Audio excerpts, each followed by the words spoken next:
песни игри Орце Николов од Скопје. Така. Јениол, кој што исто така од Скопје ќе ни ја представи турската култура, и Каршијака, кој што ќе ни ја представи албанската култура. Значи, тие ќе бидат учесниците на овој 27-ми меѓународен фолклорен фестивал. Каква ќе биде програмата? Утре е централната манифестација. Така е, утре започнува централната манифестација со дефиле, кое што ќе има одредено движење.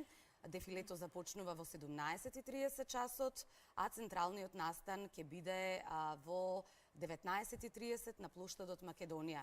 Па ги поканувам сите да бидат дел од овој прекрасен настан, бидејќи на вистина има што да се види. Се е подготвено за... Се е подготвено, но морам да кажам уште нешто. Ние на овој детски фестивал не е само Орото без граници, туку горди сме и со гордост можеме да кажеме дека ставаме темел на едни нови пријателства кои што остануваат меѓу децата. На вистина убава е гледка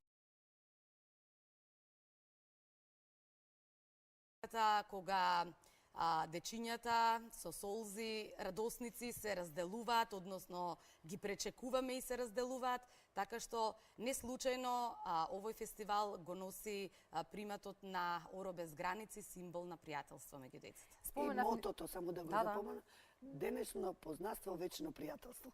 Да, тоа е. Така е. Се сеќавате ли вие, еве, споменавте дека сте биле дел од детскиот културен центар и така некако сте ги почнале вашата патека професионална. Се сеќавате ли на некое пријателство низ манифестациите? Одржувате ли контакти со некој? Како не? Да. Значи, на моје огромно задоволство, контактот со Словенија е практично контакт помеѓу двајца бивши играорци. Добра. Значи, јас и господинот Томаш Писанец, кој што беше играорец, а се запознавме во Конфоленс, Франција. Понатаму има уште пријателства од Северен Кипар, каде што јас сум била гостинка, значи мојата Мелек. Имам пријатели кои што се секаде во Европа и низ целиот свет, така што сите ги поздравувам, бидејќи се надевам дека овој прилог може да го гледаат. Значи, вистина, оние вистински пријателства кои што траат од тинејџерските денови па се до ден денес. И никако последното прашање би сакала да ми го одговорите и двете, да ги слушнам размислувањата и од двете. Кога ќе ве прашаат 70 години јубилеј детски културен центар, каков и каде би сакале да го видите наредните 70? Каков би бил вашиот одговор? Ќе дадам предност секако, господја Ружа, Огромно е задоволството кој се работи со деца. И она што го пружа како дел да ги искаже своите креативни можности децата, а ние да уживаме во сето тоа.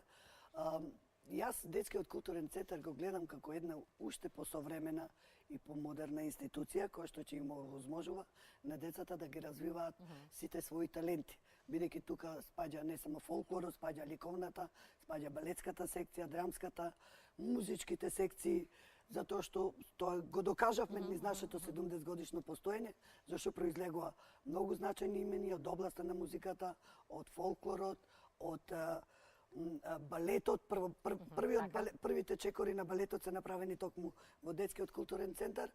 Така го гледам со многу успешни луѓе кои што ќе ја шират македонската култура, македонската традиција низ светот. Билјана? Да, јас можам само да го потврдам и да кажам дека детскиот културен центар, благодарејќи на градот Скопје, станува култно место, каде што ќе се собираат деца кои што ќе ги градат своите таленти со наша помош, нели стручна помош. Ние ќе ги откриваме, ќе ги развиваме и на крајот ќе ги пуштиме тоа да стане нивна професија, можеби во иднина, така што ќе се стремиме да ги откриваме и градиме талентите на децата. Сосема накус утре, која е локацијата на која што ги покануваме нашите гледачи? 19:30 часот, плоштад Македонија, ќе се одржи централниот настан на Орото без граници. Благодарам за гостувањето во утринската програма. За неколку дена повторно со фотографии да ви имаме тука да видиме како помина се, може така? Апсолутно, да. Благодарам за